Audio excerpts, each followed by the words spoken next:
Bienvenidos a Hablemos de Migración, el espacio donde exploramos el fenómeno migratorio. En cada episodio nos sumergiremos en conversaciones significativas, historias inspiradoras y análisis profundos sobre el impacto de la migración en nuestras vidas y el mundo que nos rodea. En este podcast, buscamos derribar mitos, desmitificar estereotipos y brindar una plataforma para las voces de aquellos que han experimentado la migración de primera mano. Hablemos de migración. Hola, ¿qué tal? Bienvenidos a una entrega más del boletín informativo Hablemos de Migración. Esto es nuestro 11º número ya, correspondiente a este mes de noviembre del 2024, en el cual, como es costumbre, hacemos una recopilación de todas la información encontrada tanto en prensa nacional como internacional sobre el complejo tema de la migración. Este número está dedicado a dos vertientes de lo que es de los migrantes, que es el toro Fernando Valenzuela, el cual hace unos días dejó de existir en este plano terrenal, en el cual deja un legado de bastante importancia y pues también se lo dedicamos a los millones de personas migrantes, no solo mexicanos, sino en todo el mundo, que han perdido la vida en su intento por alcanzar un mejor futuro, algo que no encontraban en sus lugares de origen. Como es tradicional, nuestra editorial, como decimos, va dirigida exactamente a estos muertos, a estos migrantes que han perdido la vida, en donde pues intentamos hacer un muy breve análisis de lo que han representado estas personas que se vieron obligadas a salir de sus lugares de origen, intentando llegar normalmente hacia Estados Unidos, y lo único que encontraron fue la muerte, pero salieron con la esperanza de un mejor futuro, y pues es lo que nos invita aquí a nosotros en Hablemos de Migración a hacer un esfuerzo para poder concientizar a las personas en general de lo que es el tema migratorio y darnos cuenta cómo de una o de otra manera todos hemos sido tocados precisamente por este motivo, inclusive aquellos que nunca han pensado salir de sus regiones, con el caso de, por ejemplo, de Fernando Valenzuela, esa fernandomanía que se dio en los años 80 y que ayudó a que muchos mexicanos se dieran cuenta de la valía que se tenía como migrantes en Estados Unidos, pero también como mexicanos. Bueno, pues ahí está, esa es nuestra editorial día de hoy, el cual dedicamos exactamente a los muertos.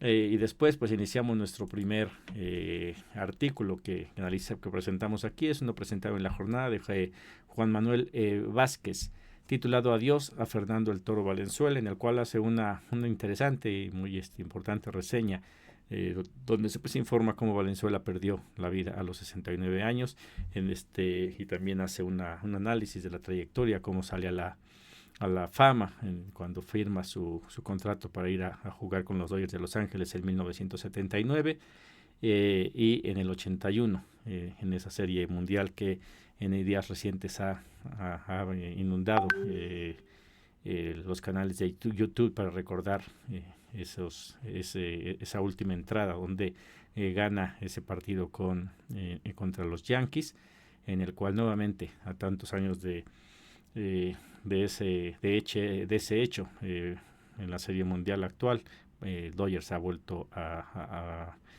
superar a los Yankees. Pero bueno, ese es uno del recorrido que hace aquí Juan Manuel Vázquez en este artículo.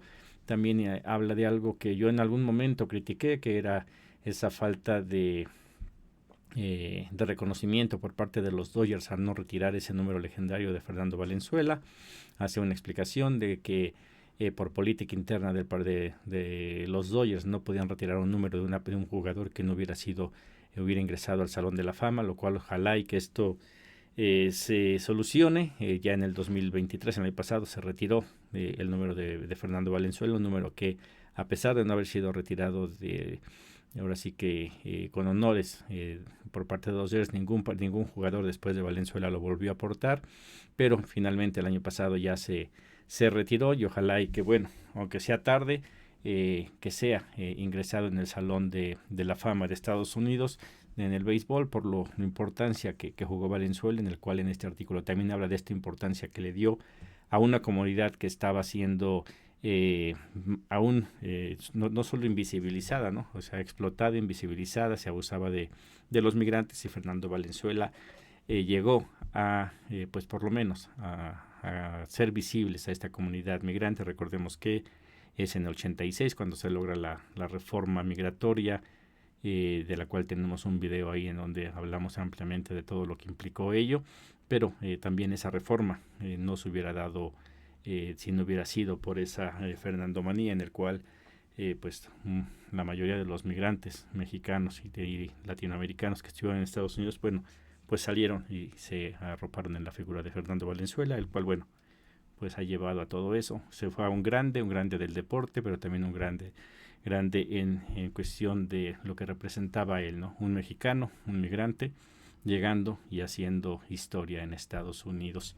Bueno, ese es nuestro primer artículo. En el segundo, pues hablar de lo inminente, ¿no? Las votaciones, las elecciones en Estados Unidos, en el cual pues ya estamos a unos días, pero aquí presentamos un análisis de Jim Kayson y David Brooks publicado en La Jornada. El electorado de Estados Unidos votará por el mal menor.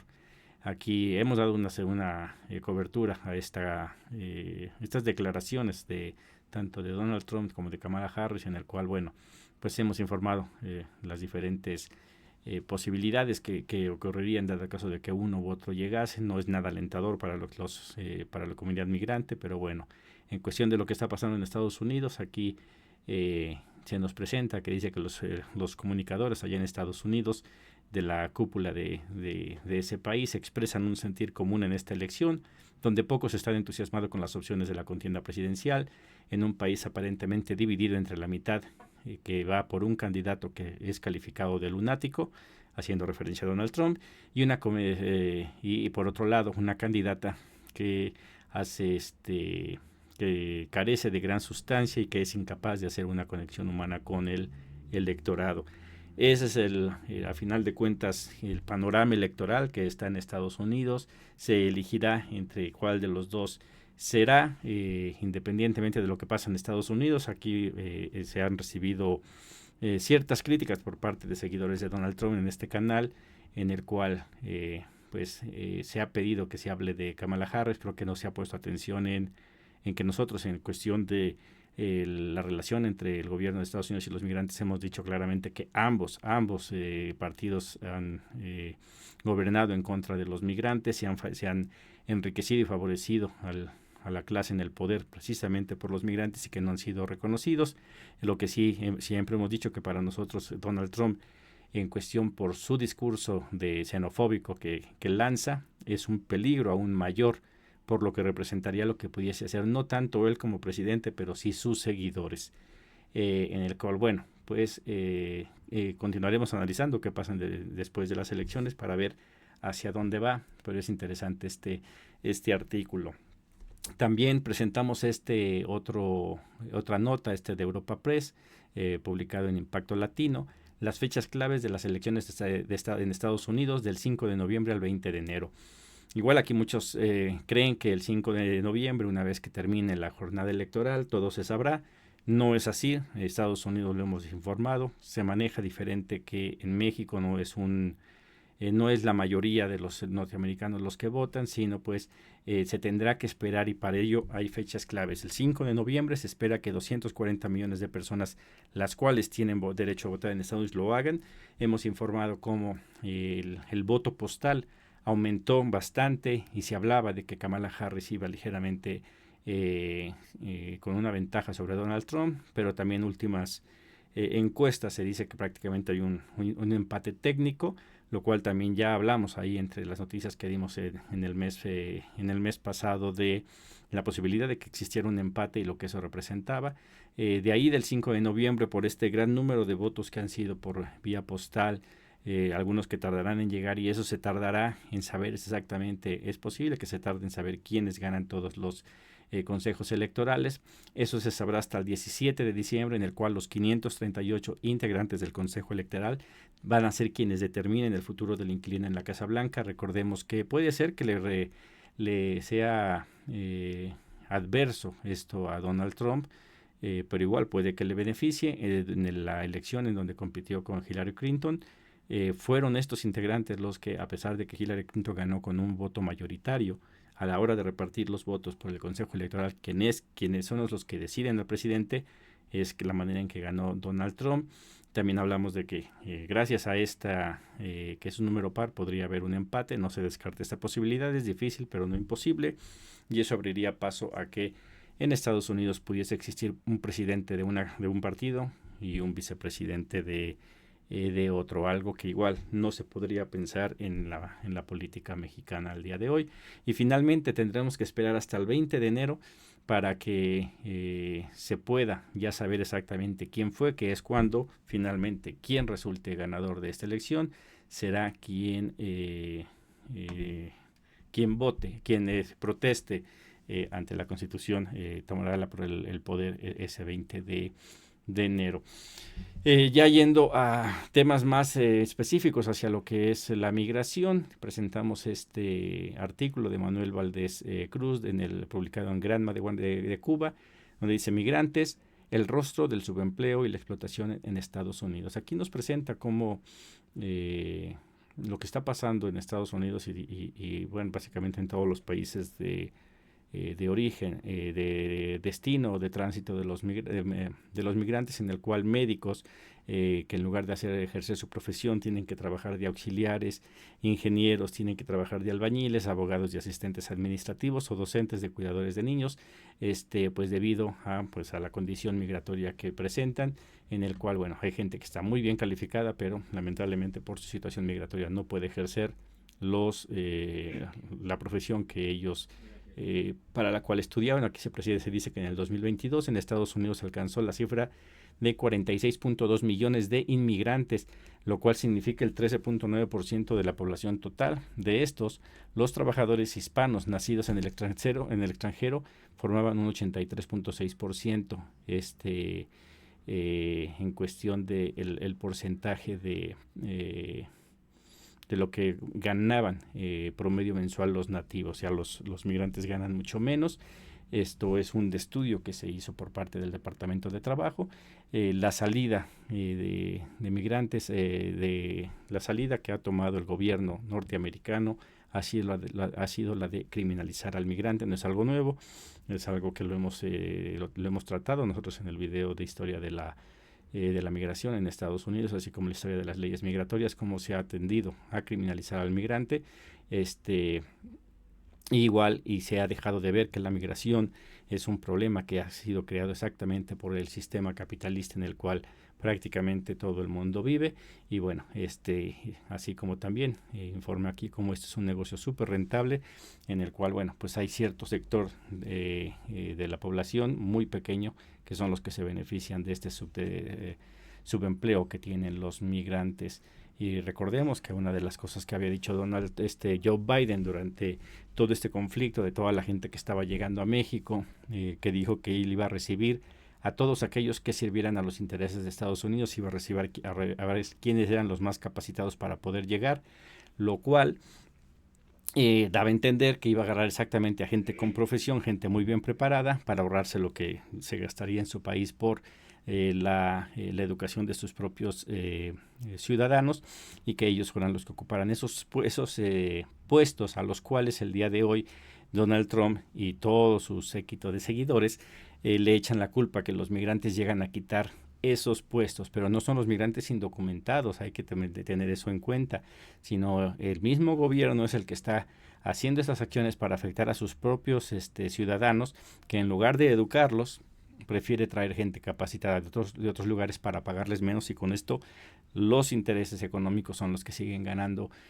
más. Sin embargo, pues siempre al decir, y esa es la bronca que tenemos con Trump, al estar constantemente diciendo que son los migrantes indocumentados los que llegan a quitar esos trabajos, la gente lamentablemente pues que está enfocada en lo que dicen los medios de comunicación, que están afines a los intereses de poder económico, pues se la creen y van contra el jardinero, contra el mesero, el busboy, los que trabajan en todo lo que son los servicios, siendo que ellos lo único que hacen es ir a trabajar, a pesar de que son explotados, pues el dinero que ganan allá es mejor de lo que podrían ganar en sus países de origen, y bueno, tienen que recibir a todo este odio en el cual, bueno, pues ojalá y se logre que despertar esa conciencia entre la población norteamericana. No recuerdo su nombre, pero uno de un eminente científico en Estados Unidos hablaba exactamente que si algo beneficiaba a Estados Unidos eran estos tipos de visas en donde migrantes que entraban con documentación estaban siendo llevados porque en Estados Unidos no se estaba educando como deberían a su misma población, más sin embargo, como siempre, se desvía pues ahora sí que a perjudicar a los más débiles. En una nota, continuando con esto de los trabajos, y en este caso el salario de las latinas en desventaja, aquí es un artículo presentado en redacción Queens Latino, allá en Nueva York, en el cual dice que las latinas en Estados Unidos podrían perder alrededor de 1.3 millones de dólares en 40 años de vida laboral debido a la brecha de género que aún persiste en el país, la cual provocó que hasta en el 2023 un grupo lo que es las latinas ganaran solo 58 centavos por cada dólar pagado a los hombres blancos no hispanos, en cual ahí pone la diferencia, y tenemos que decirlo porque precisamente por eso se les dan estos empleos a las latinas, y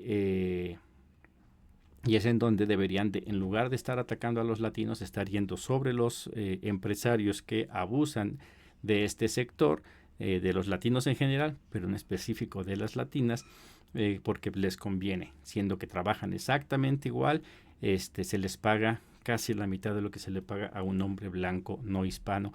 Que recordemos que durante el gobierno de Barack Obama supuestamente se luchó para ese equilibrio entre lo que se le pagaba a un hombre y una mujer, y todos le aplaudieron. Sin embargo, lo único que hizo, sí, se les pagará lo mismo a hombre y mujer aparentemente, pero blancos. No contemplan otra raza porque para ellos son los únicos que valen la pena. Y bueno, pues aquí ojalá y este artículo sirva para mejorar nuestra comprensión de este tema tan importante, para que se impulsara y presionara que se arregle allá, pero también en México y en todos los países de donde provienen las mujeres migrantes, voltear a ver si se está haciendo lo propio en cada uno de los países, y si no, tomar las acciones necesarias para que el pago sea exactamente igual. En otro artículo publicado en la Conexión USA, este es un artículo de la agencia EFE, Estados Unidos se recuperó de la pandemia por la comunidad latina. Aquí nos dicen que la rápida recuperación económica tras la pandemia que se produjo en Estados Unidos ha estado impulsada por un récord de participación en la fuerza laboral de los ciudadanos de origen latino. Esto según EFE, el subsecretario del Tesoro de Estados Unidos, Willie Adeyemo. Para Adeyemo, otro punto a tener en cuenta es la aportación de la comunidad latina a Estados Unidos, y textualmente lo dice: los latinos y los migrantes a menudo son algunos de los mejores empresarios y emprendedores del país. Esto es algo de lo que no le gusta a los ciudadanos norteamericanos. Cuando ven que un latino llega, trabaja arduamente, se gana su salario con el sudor de su frente, y pues evidentemente nadie quiere seguir pobre toda la vida, y empiezan a emprender en algunos negocios y ven que empiezan a prosperar porque es gente que trabaja, gente trabajadora, empiezan las envidias, empiezan los corajes, y ahí viene toda una red de cosas que se hacen para que los migrantes no vayan, incluso desde llamadas anónimas al servicio de migración para ir a detener a estos migrantes, para impedir que crezcan. Esto ante un coraje, un odio que se tiene hacia los migrantes, pero otra infundidos por este tipo de discurso xenófobo, en el cual se les hace creer que les pertenece a ellos por ser norteamericanos, y que ellos sin trabajar debería de darse. En la pandemia nosotros lo dijimos, no solamente los migrantes, en el caso de los mexicanos, sacaron adelante a nuestro país gracias a ello. Inclusive el expresidente López Obrador lo dijo, que eran héroes y que ellos habían contribuido bastante para que México no se endeudara más de lo necesario, durante la pandemia, pero en todos los países de donde provienen los migrantes, ellos continuaron mandando sus remesas, son los que continuaron trabajando, y mientras que un importante sector de la sociedad norteamericana se retiró y se resguardó en sus casas, recibió sus cheques de desempleo y estuvo viviendo al amparo de un gobierno que trabaja para ellos. No lo criticaremos, pero también ahí un endeudamiento de Estados Unidos en el cual se explica un poco hoy los problemas que hay en Estados Unidos económicos en la administración de Joe Biden, que no solo le pertenecen a él, sino que vienen arrastrados por motivo de la pandemia y un uso que se le dio allá por parte del gobierno de Donald Trump, en el cual, para poder analizar eso, pues tendría que revisarse, pero aquí lo que nos interesa es visibilizar que la comunidad migrante, la comunidad latina en general, son las que contribuyeron a que Estados Unidos no se fuera a pique en la época de la pandemia. Ya en otro asunto, también allá de Estados Unidos, aquí nos presenta The Fresno Bee, un artículo de Trevor Morgan, en el cual titulan Policía de Modesto conserva datos raciales de las detenciones, pero no pudo utilizar ni explicar las cifras. Y aquí es algo que nos llamó la atención. Es un tanto confuso este artículo, pero sí es importante hablar de él, porque aquí nos dicen que en una presentación del Departamento de Policía de Modesta sobre datos cruciales para poner fin a la discriminación racial y de identidad por parte de las fuerzas del orden, planteó más preguntas de las que respondió. La presentación que se realizó ante la Junta Comunitaria de Revisión de Policía de Modesto brindó una descripción general de lo que es la Ley de Perfiles Raciales e Identitarios, lo que hace y qué es lo que hace esta Junta, y cómo este departamento de policía recopila sus datos, los cuales se envían al Estado anualmente. Aquí lo que nos llama la atención es que se están recogiendo estos datos cuando se supone que no se debería, y que ha estado toda esta controversia y que no saben cómo usarlos, y al no saber cómo usarlos, se presta a la suspicacia de decir que pueden ser utilizados tanto para beneficio como para perjuicio. El no saber exactamente cómo sirven puede llevar a que se den datos o haya una fuga de información, la cual pueda llevar al perjuicio de los migrantes, en específico a los migrantes en esa área de California. Le daremos seguimiento a esto, pero es importante el saberlo, y esto lo ponemos para si alguien es de Modesto y tiene idea de cómo se están tomando estos datos y se está haciendo uso indebido de estos datos, pues ahora sí que avisarnos para poderle dar seguimiento. Es algo de lo que sí es perjudicial para nuestros migrantes que están allá. Esto es algo que sí se debe de informar a la Secretaría de Relaciones Exteriores para que ella sea quien a través de los consulados pueda hacer ese sueño que se tiene de la Defensoría de los Derechos de los Migrantes, en el cual, así como el día de hoy México ya presentó una demanda en contra de las armerías, también puede presentar una demanda o un exhorto, un llamado hacia la Comisión Nacional de los Derechos Internacional de los Derechos Humanos para evitar que se haga un uso indebido de estos datos. En otro artículo, ya viendo más de a veces el mismo daño que la comunidad le hace a la comunidad, encontramos este artículo publicado en La Opinión de Roberto Bustamante. Mexicana detenida en Connecticut explotaba a migrantes luego de ayudarlos a llegar a Estados Unidos. Esto es algo que se ha dado por siempre. Evidentemente antes eran las pasadas de $3,000, $5,000 a lo mucho, pero el día de hoy estamos hablando de $15 a $20,000 que está costando una pasada, y como ciudadanos mexicanos, este es un solo ejemplo de lo que pasa, y pasa muy seguido. Aquí nos dice que una ciudadana mexicana que residía en Vermont, una comunidad ubicada en el condado de Tolan, Connecticut, se declaró culpable de haber participado en una red de contrabando de personas extranjeras, las cuales cobraban entre $15 y $20,000 a cada persona que quería atravesar hacia Estados Unidos, y una vez que las llevaban a Estados Unidos eran detenidas y les decían que ya no era esa cantidad, sino que tenían que pagar $30,000 más intereses, empezándolos a chantajear, a extorsionar, y pues creando esto algo que no debería existir, pues es prácticamente la esclavitud, en el cual pues aquellas personas que hayan sido víctimas de este tipo de de actos también. Ojalá y nos lo dejen saber en los comentarios para poderle dar seguimiento. Es un problema que se ha dado por mucho tiempo, por muchos años, es algo que ha ido creciendo en cuestión de lo que cuesta ya, de lo difícil que es, y también en cómo el día de hoy hemos nosotros hablado en varias ocasiones, como inclusive las organizaciones criminales que antes estaban enfocadas simplemente en el narcotráfico, el día de hoy están metidos también en el tráfico de personas por lo lucrativo que es. Que muchos de ellos, este artículo habla de alguien que pasaba como normalmente se pasa alguien escondido a través de del desierto, escondido en un carro, con documentación falsa, pero recordemos que hay muchos que pasan por túneles, que al día de hoy en este sexenio se dejó de hablar como si ya no existieran, siguen existiendo los túneles, se sigue utilizando a los migrantes como mulas para cargar drogas para pasar hacia Estados Unidos, que no son las enormes cantidades que normalmente que necesita Estados Unidos para suministrar a toda la demanda que hay allá de los norteamericanos, pero que sí es algo importante que suma las ganancias del crimen organizado. Lo cual tenemos que difundir más este tipo de información porque a pesar de que es un fenómeno muy viejo, muy pocas veces se habla. El día de hoy que hay una persona que más o menos se explica en este artículo cómo es que funcionan, cómo es que se están siendo extorsionados, y aquí lo malo es que estos migrantes que a duras penas logran juntar dinero, que ya es bastante, $15,000 para poder salir del país, para llegar allí intentando pagar lo que se debe y poder tener una vida mejor, pues no es porque quedan ahora sí que amarrados a estas organizaciones criminales. Es algo que una reforma migratoria debería de también tener contemplado para asegurarse que esto no se repite y que se castigue con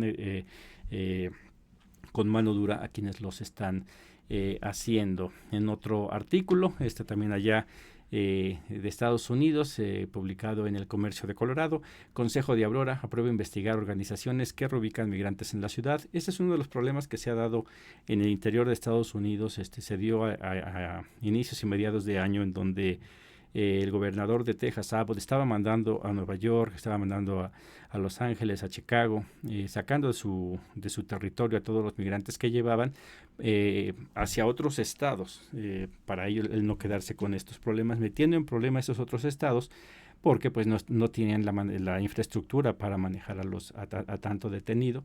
En el día de hoy, esta información de este lugar de Aurora, pues nos presenta exactamente este reportaje que nos dice que el objetivo de obtener correos electrónicos y contratos relacionados con la provisión de ayuda a migrantes que fueron reubicados en Aurora, el concejal espera que estas solicitudes ayuden a los ciudadanos de Aurora a entender cuántos migrantes llegaron a la ciudad, qué tipo de apoyo se les prometió y si los migrantes fueron evaluados para detectar antecedentes criminales o afiliaciones a pandillas. Aquí también se dice que pues se enteraron ahí en Aurora que pues existe un esfuerzo de reubicación a través de un artículo publicado en el City Journal titulado Caos en Aurora. Antes de eso no sabía nada, que es algo de lo que estaba haciendo bastante Abbott, mandando a la gente sin saber qué había pasado con ellos en el debido proceso, y pues en ahora sí que echando la responsabilidad a alguien más. Y evidentemente cuando empieza a llegar eso, pues empieza a haber descontento de la misma población, que van a estar en contra de sus gobiernos locales porque creen que ellos los reciben nada más así, sin ver que este es un gran problema que está impulsado sobre todo por estos gobernadores republicanos que pues no quieren lidiar con el tema migratorio, con todo ese discurso que se ha dado, pero pues igual nunca reconocen que ellos también han sido beneficiados precisamente por la comunidad migrante.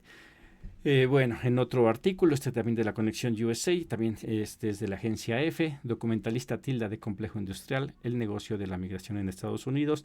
Tenemos un video en el cual hablamos de los centros de detención, como es un negocio que está dando pues muchas ganancias al sector, a un sector de empresarios privados, y en el cual, bueno, pues este artículo nos dice cómo estos documentalistas aseguran que hay muchas compañías que ganan millones de dólares anualmente con la operación de centros de detención en el país. También lo hemos publicado en otras fuentes, como no solamente es Estados Unidos, sino inclusive hablábamos allá de la frontera entre Colombia y Panamá, en el cual inclusive personas que están en el gobierno están lucrando con con la supuesta ayuda humanitaria que se le da a los migrantes, en donde hablen negocios establecidos para ayudar a poder pasar la selva de Darién, disfrazándose como organizaciones defensoras de los derechos de los migrantes, pero que cobran y que hacen mucho dinero haciendo que los migrantes paguen para llevarlos supuestamente por un recorrido fácil hacia de Colombia hacia Panamá, y que puedan seguir su camino hacia el norte, en donde pues muchas veces una vez que se les cobra se les deja a mitad de camino. Bueno, también pasa lo mismo en la frontera de México con Estados Unidos, hay mucho robo para estos migrantes, pero el gran problema es una vez que entran a Estados Unidos se desprende también esto, en donde ese es un negocio muy muy grande, que no nos sorprendería que en el futuro se sepa que inclusive la patrulla fronteriza está coludida con estas organizaciones para abrir huecos en donde puede entrar el número necesario de migrantes y que alguien se esté viendo beneficiado de esto. En mi caso, yo no me sorprendería que eso pasase, pero igual no creemos que muy pronto se pueda saber realmente eso, porque a Estados Unidos no le convendrá que esa información salga y le intentará esconder, así como ha pasado con lo de el tráfico de estupefacientes, en el cual siempre todos los culpables son los carteles mexicanos, son las figuras mexicanas, como si en Estados Unidos nadie fuese responsable de eso, como si cualquier mexicano pudiese llegar allá, vender drogas y volverse rico sin que nada pasase. En otro artículo, va en relación con el de la persona que fue detenida por explotar a los migrantes, en el cual habla de la visa T. Está presentado en el Minnesota de hoy. Es un artículo de Lauren Egan titulado Huyendo de la explotación y el maltrato, esperanza con la visa T. Hay muchos alivios migratorios en Estados Unidos y no siempre se sabe de todo. Es algo que tenemos que trabajar nosotros aquí y hablar de cada uno de ellos. Pero uno de ellos es la visa T. La visa U es para aquellos que sufren son víctimas de algún delito en Estados Unidos, reciben esta protección, pero la visa T, esa es para las personas que han llegado producto del tráfico de personas y han sido violentadas.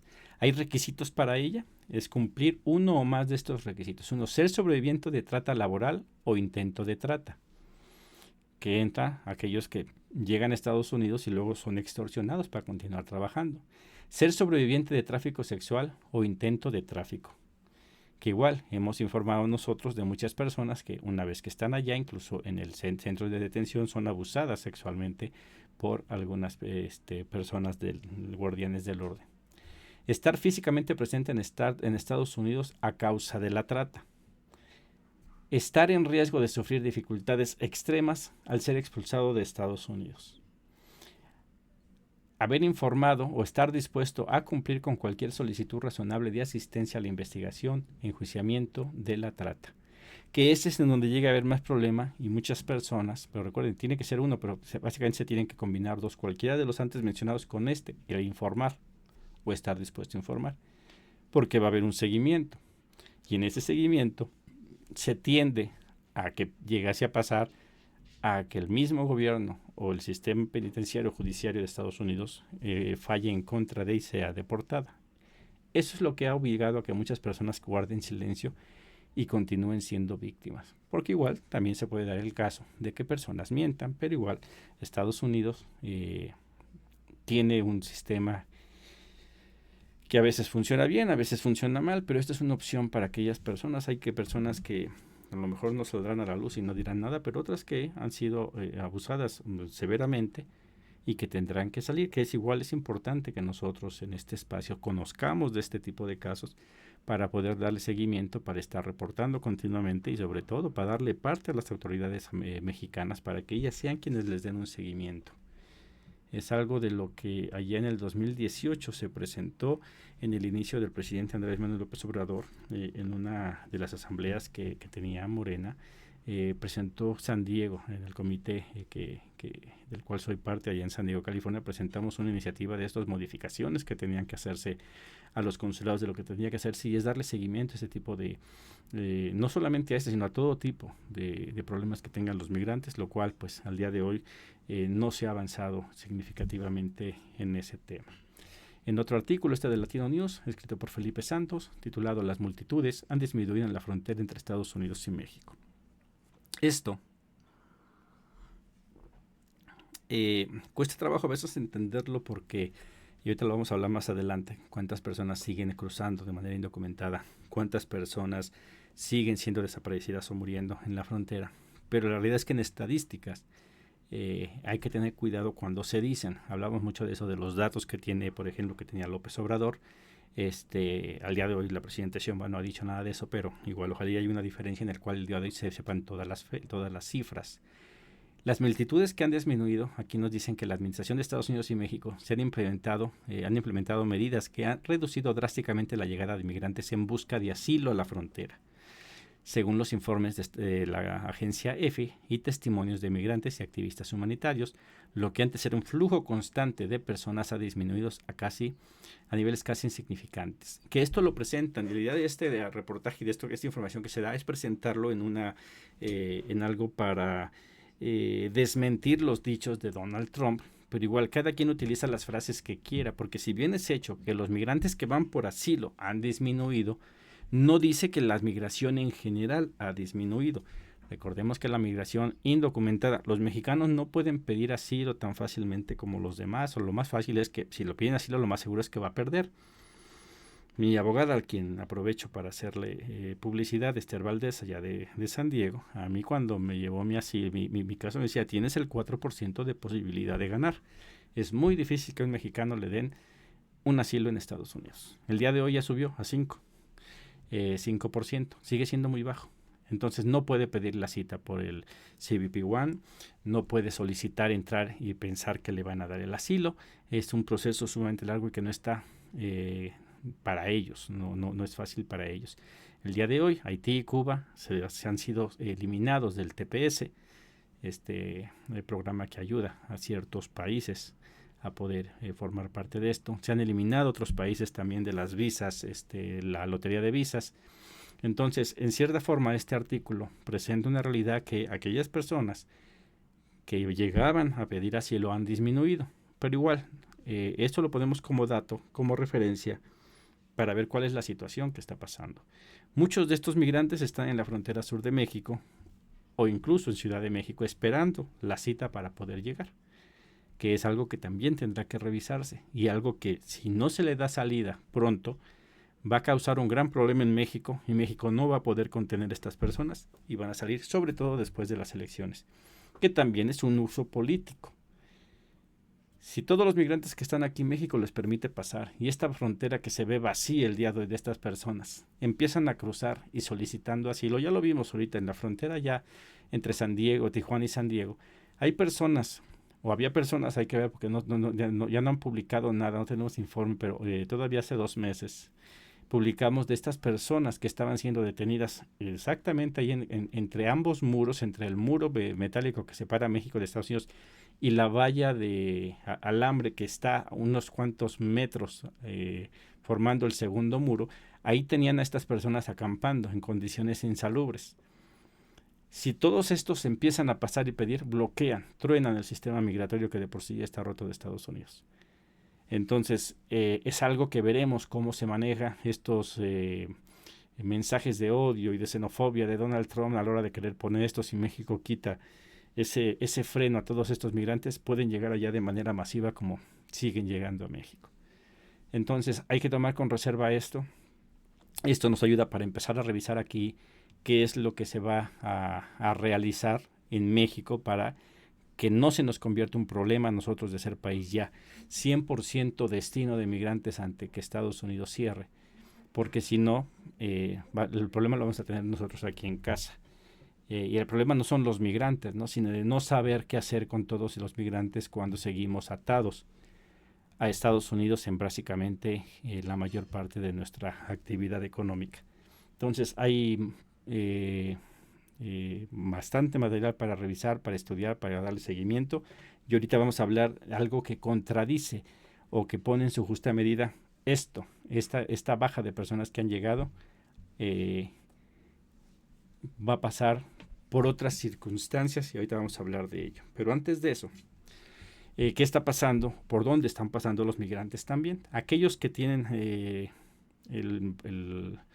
la fuerza económica para poderse mover de un lugar a otro.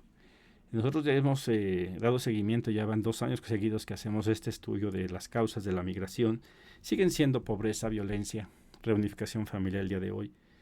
Pero sí vimos una diferencia entre esta pobreza que impulsaba a la gente en los 70s, 80s, 90s, estaba en principios de los 2000, que por cuestiones de pobreza teníamos que salir del país a intentar buscar algo mejor en Estados Unidos. El día de hoy, con lo difícil que es pasar a Estados Unidos, con lo caro que se ha vuelto, estamos hablando de 15,000 para arriba de dólares.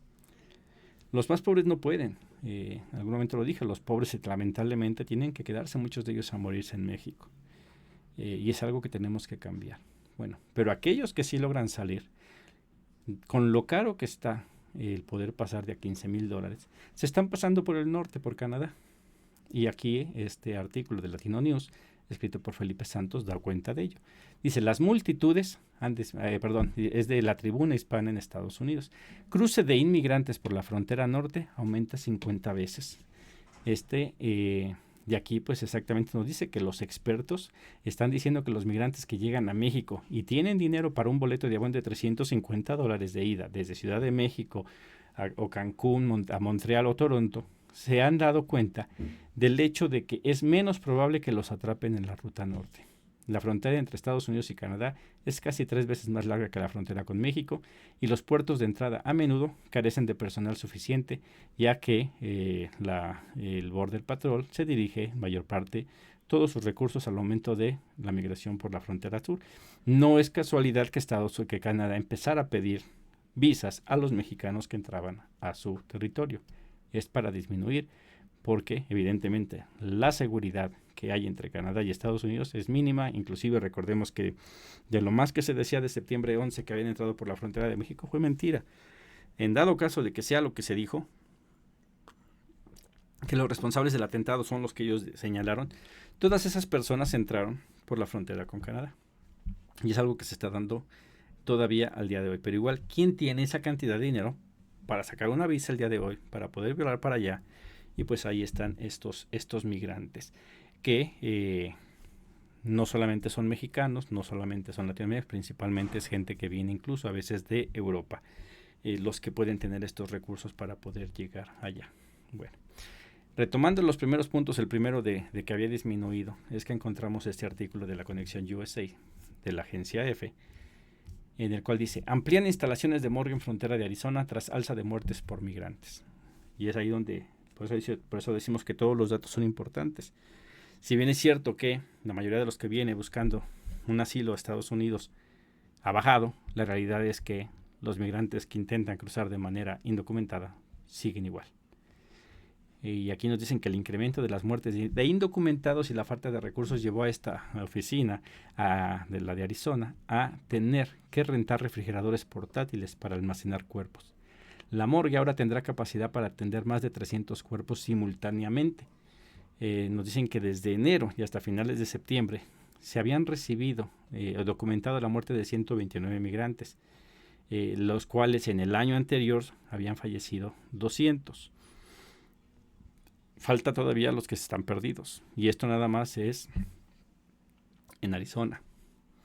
Entonces esto se replica en todos los lugares en donde pasa, y pues evidentemente el flujo migratorio irregular continúa como siempre. Se ha hablado mucho y es donde se suavizan las cifras, y que ha sido en cierta forma para beneficiar a los mexicanos, porque el día de hoy se habla de los venezolanos y de los cubanos que han aumentado en 300, 400% la cantidad de personas que están yendo, sí, porque son un número muy pequeño, y pues si antes iba una persona y hoy van 2, pues ya se elevó el 100%. Si iban 5, se elevó el 500%, a diferencia de México, donde son miles los que salen cada año. Y obviamente que la variación es mínima, es muy mínima, pero son cantidades muy grandes. Por eso cuando se manejan porcentajes hay que ver porcentajes en número, cuánto representa, debido a evitar este amayerismo, ¿no? El sensacionalismo, en el cual pues en cierta forma le ha beneficiado a los mexicanos, porque ya cuando se habla de migrantes, pues ya es algo que antes en automático decían migrantes y todos son mexicanos. El día de hoy se diferencia, entonces ha hecho a un lado un poquito el discurso hacia los mexicanos, y por eso es que se habla de los haitianos, de los venezolanos, pero en general sigue siendo un problema que afecta a todos y siguen muriendo las personas. Este otro artículo, de la Tribuna Hispana USA, nos indica que dice las rutas migratorias más peligrosas del mundo, en el cual hace una breve reseña de lo que es estas rutas, en donde nos dice que a pesar del número de migrantes desaparecidos y muertos, continúa aumentando en las principales rutas migratorias de África y Asia.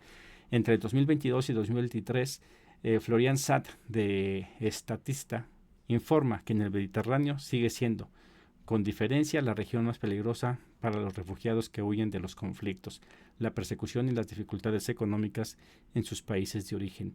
Y dan los números de que sí, en esta área es el mayor número, incluso en el Sahara, hay arriba de 6,000 personas que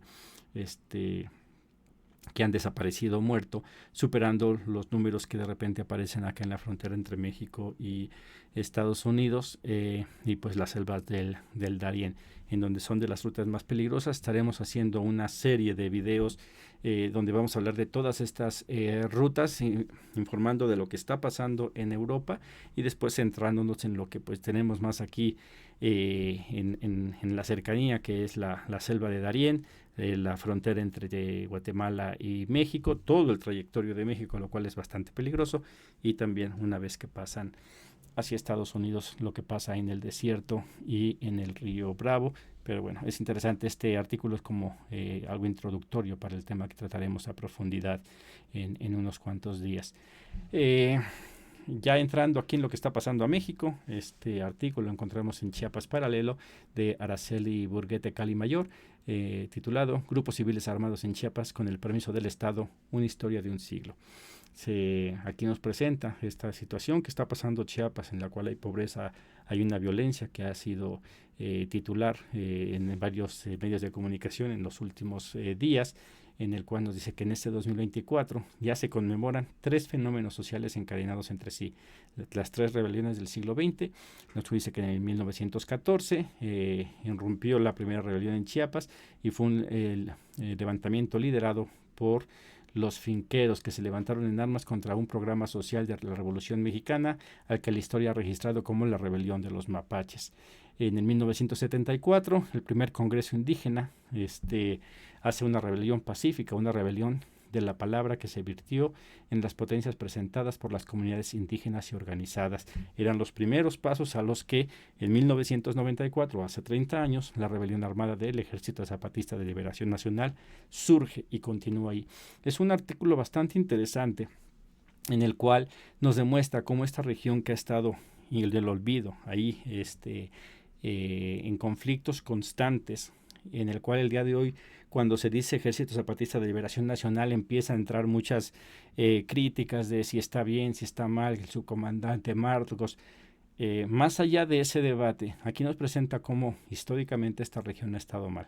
Estos son los movimientos que ha habido, pero también nos presenta lo que ha sido los grupos paramilitares, grupos también financiados por el mismo gobierno para contrarrestar a estos grupos que han salido a expresar algo que no sé, que se ven obligados, ¿no? por las condiciones en las que tienen viviendo a los pobladores de esa región, en el cual el día de hoy en México ya consta en la Constitución reconocidos los pueblos originarios, los indígenas, los afromexicanos, pero falta que se ponga en la práctica y balancear esta gran desventaja que ha habido precisamente con este sector de la población, que son los que salen bastante en cantidades importantes hacia otros estados de la República, por lo pobre que son, no pueden salir a veces hacia Estados Unidos, pero muchos en estos últimos meses vimos que se estaban yendo a Guatemala a refugiarse de la violencia que hay. Aquellos que logran llegar a Estados Unidos, el estudio que hemos hecho de las remesas con las que aportan a sus comunidades son muy pocas, porque evidentemente ellos van y son los que forman parte de este sector de esclavitud en los campos de Estados Unidos, los que independientemente de donde trabajen, sus salarios son tan bajos que no les permite mandar remesas hacia sus lugares de origen, lo cual los invisibiliza aún más y los expone aún más a ser abusados por las vulnerabilidades que ellos presentan. Después, yéndonos del otro lado de la frontera, en Guatemala, ¿qué está pasando con este aumento de violencia que hay? Presentamos este artículo publicado en El Milenio de Rafael Mejía Fernández de Lara. ¿Quiénes son los caiviles en la milicia de Guatemala. Y nos dicen cómo entrena la élite del miedo. Nos dicen que a finales de julio del año pasado, una ola de migrantes, no, de este año, perdón, una ola de migrantes chiapanecos obligados a huir por la violencia cruzaron la frontera azul entre México y Guatemala con el objetivo de buscar una oportunidad en el país centroamericano. Vemos cómo no es cuestión económica, sino por la seguridad que no pueden en Chiapas, tienen que irse para allá. Ante esta medida de este desplazamiento de estos ciudadanos mexicanos hacia Guatemala, el gobierno de Guatemala desplegó a su grupo élite, los caiviles, para blindar la frontera y evitar la extensión de los carteles mexicanos, que ahí tendremos que revisar. Estamos investigando todavía, revisando lo que está haciendo la Guardia Nacional con los migrantes que pasan, en donde hemos dado cuenta de que sí hay denuncias en contra de la Guardia Nacional, que está abusando de los derechos de los migrantes. Inclusive en la encuesta que hace unos días presentó la presidenta Claudia Sheinbaum, hablaba como en la percepción de confianza de la población, la Guardia Nacional tiene el 70 y tantos %, lo cual para ser la fuerza que más se ha presumido de la Cuarta Transformación es un número muy bajo, siendo que el Ejército y la Marina están mejor posicionados. Al ser cuerpos que han sido entrenados por estas dos instituciones, deberían de gozar con la misma confianza. Sin embargo, no es así, lo cual, bueno, seguiremos dando, pero en cuestión de Guatemala, ¿quiénes son estos caiviles? Son elementos que fueron entrenados para realizar misiones especiales de alto impacto y el enfrentamiento contra fuerzas insurgentes. Sin embargo, con el paso del tiempo, este grupo se ha centrado en combatir a los cárteles de droga, entre ellos los mexicanos. Perdón. Lamentablemente, como muchas veces pasa, cuando las autoridades se enfrentan a los carteles de las drogas, algunos de estos elementos comienzan a incursionar en actividades ilícitas, situación que de vez en cuando sucede con algunos caiviles. ¿Cuál es el sistema de entrenamiento de estas personas? Consta de 3 fases. La primera tiene una duración de 21 días en las que se les da una introducción teórica a los elementos. Posteriormente se hace un entrenamiento práctico para medir el nivel moral de los aspirantes. Pongan atención. Nivel 2, durante 28 días, el aspirante es sometido a distintas pruebas en la selva con el objetivo de desarrollar destreza ante los distintos escenarios a los que se enfrentan. La fase 3, durante el resto del tiempo, los elementos deben comer animales y plantas para sobrevivir, mientras practican ataques y maniobras de inteligencia por tierra y por aire. Yo el primer contacto que tengo con de información de este grupo es estando en el centro de detención, hablando con un ciudadano guatemalteco, en el cual me contó cosas que pues sonaban bastante aterradoras de lo que hacían ellos, que hablaban de su capacidad para hacer cosas inimaginables. Y por allá la teoría de que cuando en México, durante la guerra contra el narco impulsada por Felipe Calderón, los mismos carteles del narco, para contrarrestar y hacerse más violentos y más temidos, usaron a personas de este grupo de élite guatemalteco para iniciar todo esto de la violencia tan macabra que se dio en aquellos años, con todos los decapitados, estas personas colgadas, que todo esto venía producto de ellos, que ese es algo que se me informó. No tengo la información confirmada. Habrá que, si alguien sabe por ahí, pues que nos pase información y no podamos estudiar más este tema de este grupo que muy pocos saben.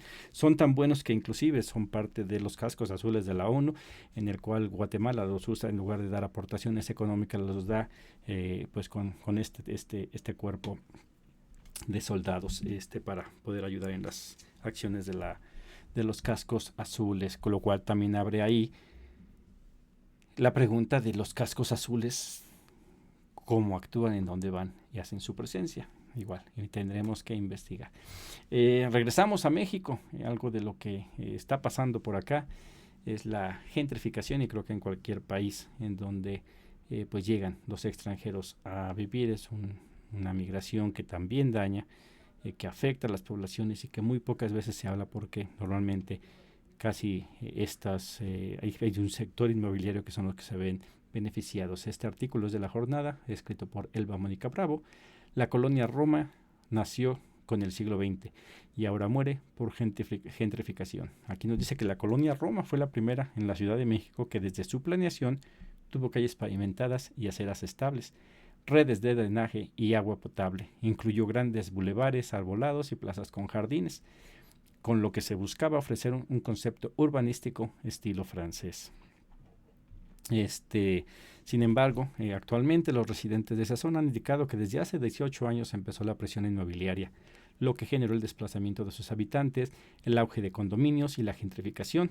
En 2002, con motivo del centenario de la colonia, se regresó a las calles el ambiente bohemio, cuando 4 años más tarde arrancó la proliferación de edificios y viviendas verticales, cuyos precios son tan elevados que resulta incosteable para la población con un salario promedio. Es uno de los grandes problemas que está pasando en Ciudad de México. Carísimo todo, y más en estas zonas.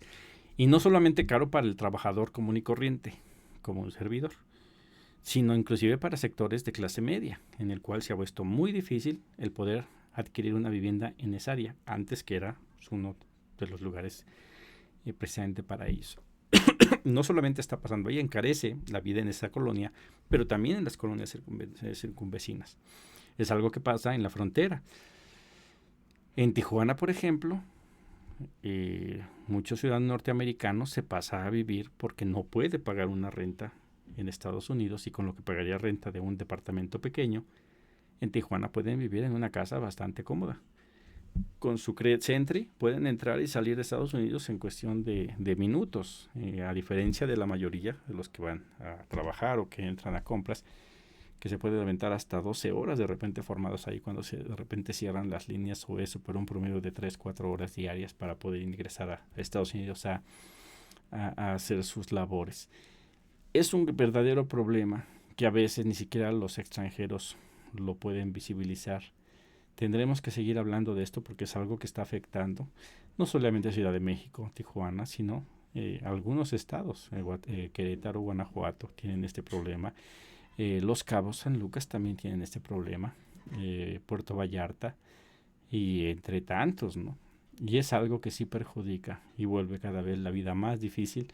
Ya no solo, ahora sí que este llamado para clase media, ¿no? Ya no solo para los más pobres, a los cuales muchos de esta clase desprecia, sino inclusive para esta misma clase media que defiende un sistema que permite exactamente esto, ¿no? Ahí es donde pues habrá que seguir hablando de esto para despertar conciencia y ver cómo a final de cuentas todos en general salimos perjudicados por este tipo de migración que se da en ambos lados, y ahí es donde digo que todos estamos de una u otra manera conectados a este problema.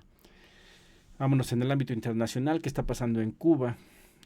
Aquí publicamos este artículo de la jornada. Cuba, apagón y bloqueo. Se ha vuelto viral la información que está pasando en Cuba, en el cual pues lo van a utilizar para decir, volver lo mismo, la cantaleta de siempre, el socialismo es malo y la pobreza, bla bla bla. Pero bueno, aquí nos dice que la causa inmediata de la crisis se encuentra a la falta de combustible para alimentar sus centrales termoeléctricas, empeorada por una coyuntura climática que retrasó la llegada de un buque con fuel oil.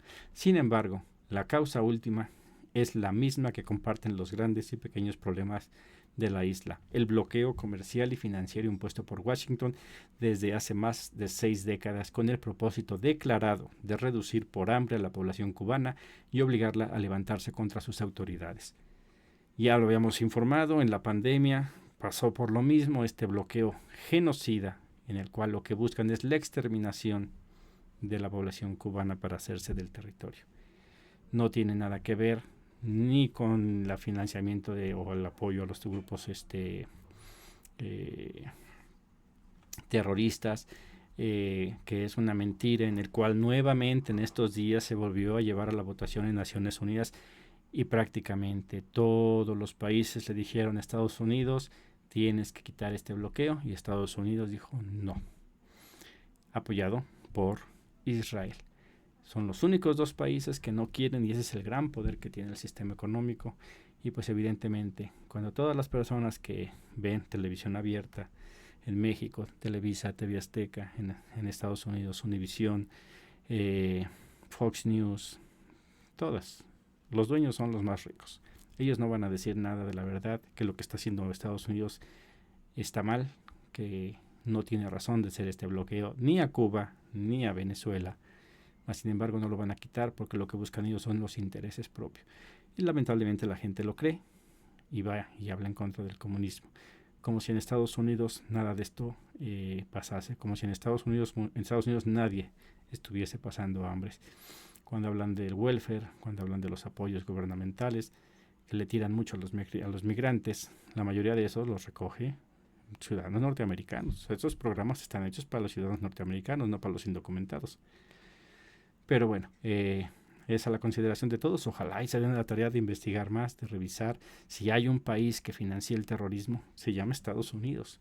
Le da armas, permite que personas inestables mentales, no todos, pero algunos, tengan posesión de arma, y que son las que han estado matando a ciudadanos norteamericanos. Y algo tan fácil que sería, que se ha impulsado por mucho tiempo, que se revise a quién se le vende armas, no que se les quite las armas a todos.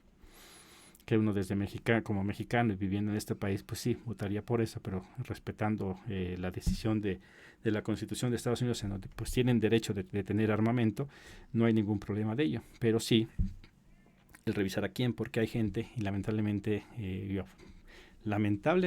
a los que están matando son a ciudadanos norteamericanos. Pero que en esa, con este discurso de Donald Trump se puede voltear a que sea hacia los indocumentados. Entonces tenemos que ver eso, y bueno, ojalá y esto sirva de algo para seguir. Llevan 62 años, si no me equivoco, con este bloqueo, y parece ser que seguirá al menos un tiempo más. Nuestro último artículo, de nuestro amigo y compañero Raúl Yarul, de allá de El Salvador, en el cual, titulado Cuando los pueblos se cansan. Aquí nos hace una interesante análisis de lo que está pasando en El Salvador. Cada semana nos hace favor de compartir la información de lo que está pasando por allá. Invitamos a que visiten sus redes. Ahí está en la descripción en el boletín viene ¿cómo se llama? Su página de su blog personal, en donde publica cada semana lo que está pasando en El Salvador. Y aquí nos dice cómo en El Salvador y Argentina destacan el resto del continente por sus gobiernos de visión neocolonial, con políticas de entrega en la soberanía nacional y la explotación extranjera, dejando a sus grupos económicos locales en posición destacada para seguir expoliando las sobras que dejan las multinacionales una vez extraída la mayoría de las riquezas. Hace una comparación entre estos dos gobiernos, pero lo interesante de esto es que ya se empiezan a levantar en contra del gobierno los sindicatos, empiezan a protestar, y aquí es una marcha blanca que fue bastante concurrida allá en El Salvador, en el cual, bueno, pone esperanza de que finalmente nuevamente se empiece a organizar el pueblo venezolano para contrarrestar este gobierno que pues ha abusado del poder que tuvo, cambió, no respetó la Constitución, se reeligió Bukele y sigue siendo presidente por un término más. Veremos hacia dónde pasa. Aquí nos dice que las y los trabajadores que marcharon el 19 de octubre por las calles de San Salvador lo hicieron en defensa de todo el pueblo, defendían su salario, pero también la salud a la que el pueblo tiene derecho y se ve amenazada por los recortes. Igual sucede con la educación, la cual que ha sido degradada sistemáticamente en su calidad, porque no es un objetivo del gobierno tener un pueblo educado, sino lo suficientemente ignorante para que pueda ser manipulado.